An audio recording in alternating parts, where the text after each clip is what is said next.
ce ne sont pas les immigrés qui coûtent de l'argent, etc. Tu veux dire quoi par immigrés? C'est pas des immigrés. Les immigrés, c'est des gens qui sont déjà là.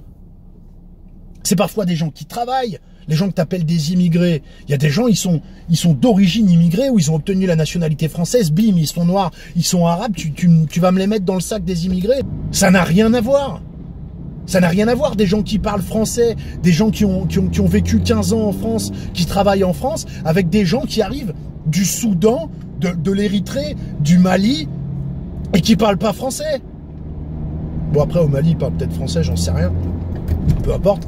Mais je veux dire, ces gens-là, ils vont arriver, ils vont trouver un job tout de suite. C'est Yann Moix qui va les faire entrer à l'Académie française. Ils vont poursuivre l'œuvre de Victor Hugo, ils vont écrire Les Misérables 2. Ils vont faire décoller des navettes spatiales, ils vont booster l'économie. Mais dans quel monde tu vis, bordel? Ça sert à quoi de mélanger les concepts? On n'est pas en train de te parler des immigrés, on te parle des migrants. Et on est gentil de parler des migrants parce que c'est de la novlangue. Les migrants, bientôt, ça s'appellera les déracinés, comme dit Yann Moix. Les nouveaux arrivants, avant ça s'appelait des clandestins, après c'était appelé des sans-papiers, maintenant des migrants. Un jour des nouveaux arrivants, et puis un jour des propriétaires de toute éternité de cette parcelle, de notre maison la Terre. On ne sait pas quelle connerie de novlangue on va inventer pour essayer de foutre à bas toute rationalité dans la gestion de ce problème. Putain, c'est pas un bateau, c'est 1, 2, 3, 4, 5, 6, 7, 8, 9, 10 bateaux, 100 bateaux, 1000 bateaux. Et ça s'arrêtera jamais. La population du Nigeria, elle est exponentielle. Au Libéria, c'est pareil, il y a des tas de pays africains qui doublent leur population quasiment toutes les générations. Et je suis sûr que 50, 60, 70% de ces gens, ils ont comme seul horizon désirable d'aller en Europe. Vous vous rendez compte ou pas qu'on n'est pas en train de parler de 600 personnes dans un bateau? On est en train de parler de millions et de millions et de millions de personnes. Combien vous pensez qu'on peut être dans ce pays? Combien il fait? 500 000 km², quelque chose comme ça? Je dis peut-être des conneries. Un peu plus? Je suis naze en géographie, je suis désolé. On est 60 millions d'habitants dessus. Enfin, vous pensez qu'on peut être combien? 2, 3, 4, 5 milliards? 10 milliards? Au bout d'un moment? Putain, sur cette planète, il y a facilement 2 milliards de gens qui peuvent prétendre être des réfugiés, qui vivent avec rien ou moins par mois. Vous pensez vraiment qu'on peut à un moment ou à un autre les accueillir tous? Parce que vu qu'a priori, si on peut pas refuser d'en accueillir 100 000 ou 200 000, c'est parce qu'ils sont malheureux et qu'on peut pas rester les bras croisés. Alors pourquoi on pourrait rester les bras croisés pour tous les autres? Puisqu'à un moment, sauf si on est complètement taré, il va falloir mettre un point d'arrêt. Qui va calculer le moment où ce sera plus viable?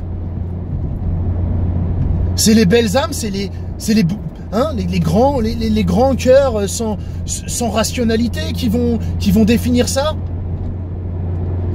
Je le redis, si on accueille toute la misère du monde en France, je suis désolé, mais il va falloir installer des lits superposés à 6 ou 7 étages sur l'ensemble du territoire et on va juste circuler entre. Il va vite fait falloir qu'on trouve ces putains de pilules dont nous parlaient nos grands-parents pour nous nourrir. Bon Dieu, j'en reviens à cette image. Oui, mais moi j'ai bon cœur, ça me fait trop de peine, etc. Je veux adopter un petit Érythréen, etc. Parce qu'en plus il est trop mignon. Ok, d'accord. Bon, tu m'expliques parce que tes enfants, ils se plaignent, ils sont jamais partis en vacances. Ouais, tes enfants, ton troisième là, il porte le même t-shirt et le même pantalon et les mêmes putains de chaussures que ton grand qui a 15 ans. Tu peux toujours pas leur payer leur putain de soutien scolaire. Et ta femme, elle a les dents qui se barrent en couilles parce que t'as pas de mutuelle et que t'as pas les moyens de payer. Donc déjà, en adopter un, je suis pas complètement d'accord que t'aies raison. D'autant plus que je te rappelle que t'es endetté et que t'as l'huissier Union Européenne qui vient tous les jours, parce que c'est une métaphore, hein, je le rappelle, qui vient tous les jours taper en disant il va falloir travailler plus, il va falloir gagner moins, il va falloir être moins soigné, il va falloir faire des efforts. Et après, quand tu lui dis, mais par contre, est-ce que je peux adopter 3 petits Érythréens? L'Union Européenne, elle te dit, ah oui, mais t'as intérêt même. Vous allez m'aider à les nourrir? Ah non, tu te démerdes. Même que si tu les acceptes pas, on va te mettre une amende. Trouve pas qu'il y a un truc qui cloche? Putain, je suis désolé de m'énerver, hein. Je le sais très bien qu'on va me dire t'es un facho. De toute façon, aujourd'hui, le fait de réfléchir à ces histoires sans entamer la grande chanson de l'amour, etc. De ah là là, la réalité, on s'en bat les couilles. Tu vois, enfin, pardon, je t'ai pas inspiré pour la chanson. Hein, je crois que c'est le contre-coup de Christine and the Queen hier, là, tu vois. Mais bon Dieu, de toute façon, la réalité maintenant, la voir avec ses yeux, c'est facho. Mais de toute façon, il y a aussi un truc qui est facho, hein, on va me le dire ça. C'est que vous tous, vous voulez pas de frontières. Pourquoi vous avez des portes? Pourquoi vous avez des portes? Et pourquoi vous les fermez quand vous partez de chez vous?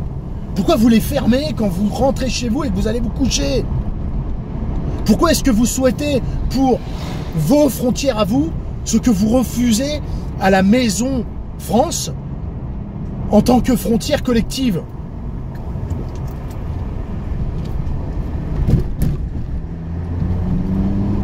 Vous me rendez fou, vous me rendez dingue. Je comprends pas comment vous pouvez. À la limite, les jeunes, vous avez 18 ans, vous avez 20 ans. Ouais, vous êtes... je sais pas, vous jouez du djembé, vous écoutez Trio, j'en sais rien, tu vois, enfin je sais pas ce qu'est l'équivalent maintenant, mais vous êtes des idéalistes, etc. Ça va vous passer. Normalement, ça va vous passer, sinon vous serez des ados attardés, c'est tout. Moi, j'ai été autant de gauche que vous. J'étais contre les frontières, etc. Mais j'avais pas encore de maison à moi, j'avais pas de famille à protéger, j'avais pas de budget à tenir. J'avais pas à réfléchir à cette basse intendance là, de se demander si les choses sont réalisables ou si elles sont juste souhaitables.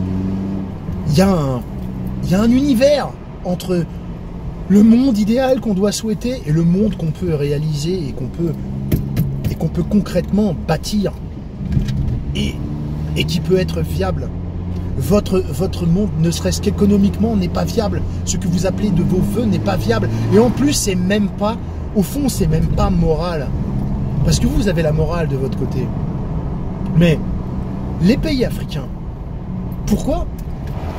Au-delà de la lecture systématique oui, mais c'est la faute des Blancs, etc. Machin, ouais, il y a peut-être un peu de ça. Encore une fois que moi, je retire pas d'argent d'aucun pays africain. Hein. De me dire, ouais, mais le pétrole, etc. Non, c'est pas moi qui fais de l'argent sur le pétrole. Hein. C'est Total, c'est Fina, c'est Exxon, c'est tous les pétroliers. Hein. C'est pas moi. C'est-à-dire que moi, le pétrole à la pompe, je le paye une fortune. Hein. Je le paye une fortune, donc je fais pas de bénéfice là-dessus. D'accord? Donc faut arrêter avec ces conneries. Mais il y a quand même un truc qui est vrai. C'est que oui, les Africains, dans leur majorité, sont assis sur des diamants, sur des terres rares, sur du pétrole, sur du gaz, sur tout un tas de choses. D'accord? Mais, ils sont aussi sous la dextre de satrapes locaux, de présidents dictateurs élus démocratiquement à vie par la force des baïonnettes et des coups de matraque dans la tronche,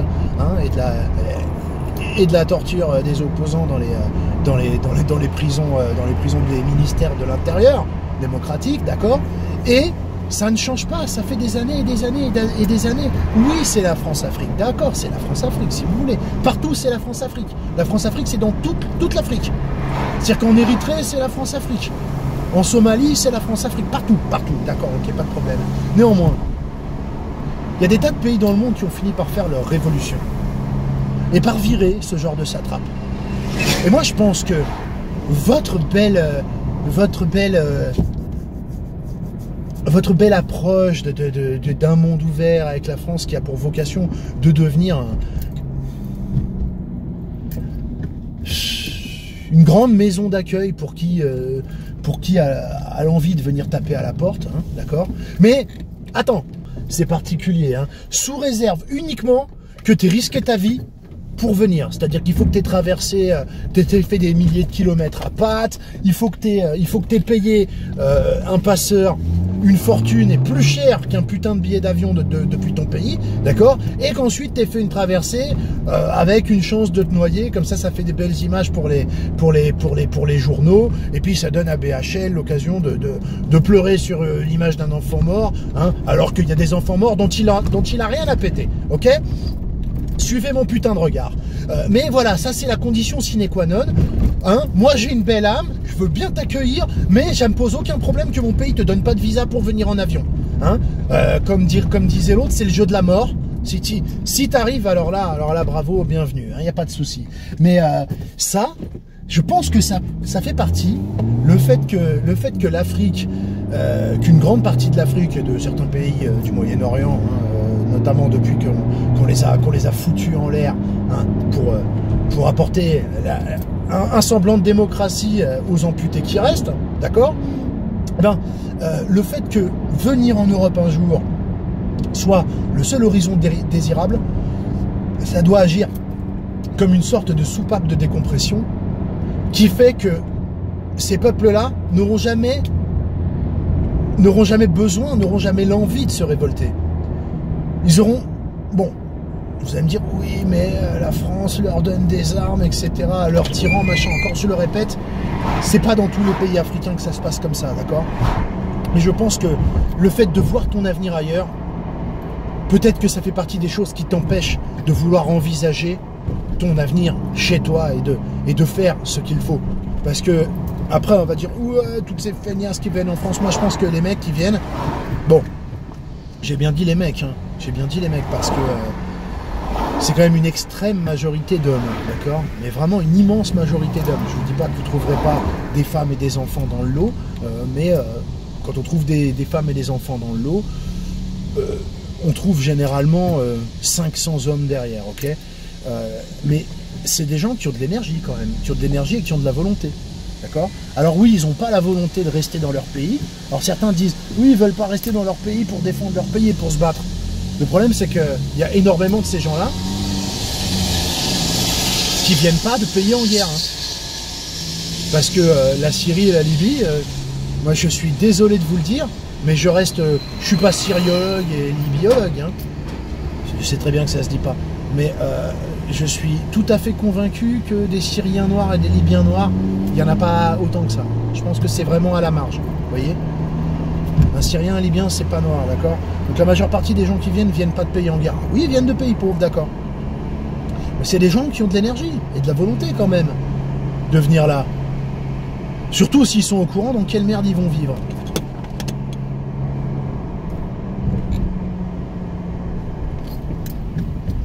Mais peut-être que ces gens-là seraient plus utiles dans leur pays, non? Alors on me dit...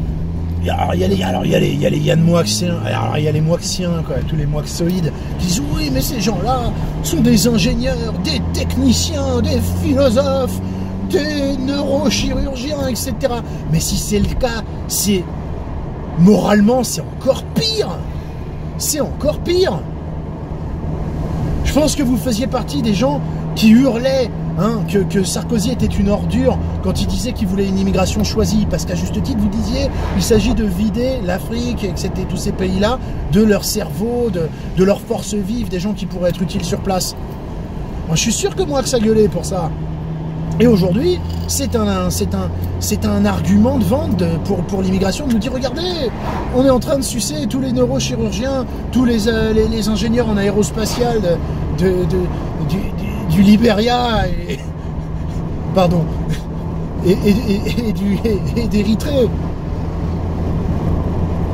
Enfin bon Dieu, on le prendra dans tous les sens. Je veux dire, si c'est pas ces gens-là, si c'est pas les hautes strates des qualifications techniques et intellectuelles de ces pays qui viennent, alors ça veut dire que de toute façon c'est des gens qui vont être au crochet de cette société qui a déjà combien, 3, 4 millions de chômeurs, si on fait le compte du tout, qui a déjà des gens qui vivent dans la rue, qui a déjà des migrants qui vivent dans la boue, qui a déjà des clochards qui meurent de froid chaque année, qui a déjà des travailleurs pauvres qui dorment dans leur voiture. Et il faut en plus de ça ramener des bateaux de 600 Érythréens, 600 Somaliens. J'ai rien contre les Érythréens et les Somaliens. Mais je veux dire, leur capacité à s'intégrer dans ce pays, elle est quel degré au-dessus de zéro? Sachant que ce pays, comme tous les pays européens, ils sont en overdose. Il y a des tensions communautaires avec des gens en France qui parlent français, qui sont nés en France, qui ont été éduqués en France.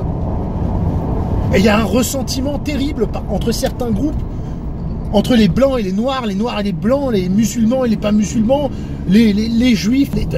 Je veux dire, on est tous nés en France, on a tous eu les mêmes droits, on a tous eu la même éducation. À peu de choses près. On est tous soignés pareil. On est tous censés être attachés à ce pays de la même façon et c'est pas le cas. Et c'est pas le cas. On trouve quand même moyen de se détester. Un jour, on va trouver moyen de se taper sur la gueule. Et vous allez nous ramener des gens qui arrivent de pays avec des mœurs radicalement différents. Bon Dieu, il y avait le Figaro. Non, le Figaro, je sais plus qu'est-ce que c'était. Je sais plus quel journal. C'était peut-être pas le Figaro d'ailleurs, ça aurait été bizarre. Qui se réjouissait parce que la Gay Pride de Lyon allait enfin passer par le vieux Lyon. Et donc c'était briser un tabou et que c'était un acte de bravoure face à l'extrême droite qui a toujours détenu le vieux Lyon comme bastion. Et que faire passer la Gay Pride là-dedans, c'était un acte fort. Et là-dessus, il y en a un qui répond, mais faites-la passer aux minguettes aussi.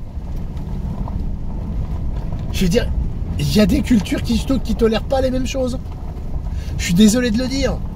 Je suis désolé de le dire, mais faites passer votre Gay Pride. Mais je suis d'accord, mais dans ces cas-là, faites passer votre Gay Pride dans un camp de migrants. Dans un camp de migrants syriens, là, ou libyens, ou afghans. Hein? On va voir, hein, peut-être qu'ils vont partager leur passion pour Victor Hugo, hein, avec les gays, les transgenres, les transfluides, les transspécistes, hélicoptères porte-manteau, table basse à réaction, j'en sais rien. Ils vont peut-être déclamer du Victor Hugo en farci ou quoi. Monter un spectacle de danse contemporaine, ou peut-être pas.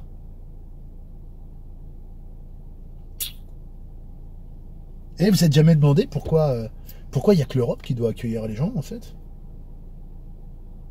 Parce qu'il y a Al Jazeera Plus là qui fait beaucoup de leçons de morale à l'Union Européenne à propos des migrants. Eh mais le Qatar, c'est quoi? C'est le Qatar ou c'est le Koweït qui tient cette saloperie d'AJ+, là? Combien les Émirats à Bugs Bunny accueillent de migrants? À part les étrangers à qui ils confisquent leur passeport pour s'en servir d'esclaves pour construire les stades de leur saloperie de Coupe du Monde. Infamante, là. Putain, vous réclamez à corps et à cri d'être les dindons de la farce en permanence. Quoi. Et je parle pas des menaces de Daesh qui, contrairement aux hommes politiques, tiennent leurs promesses d'infiltrer des hommes à eux dans les flots de migrants. J'en parle même pas, ça, c'est conspirationniste. Hein. C'est de la paranoïa, c'est du fascisme. Ah, vous me fatiguez, putain. Vous avez le droit de vous suicider. Hein. Vous avez le droit de vous suicider. Le problème, c'est que vous exigez que tout le monde applaudisse le suicide collectif. On a le droit de pas être d'accord avec ça. C'est gros comme une maison. C'est gros comme une maison. Allez, faites ce que vous voulez. Ciao.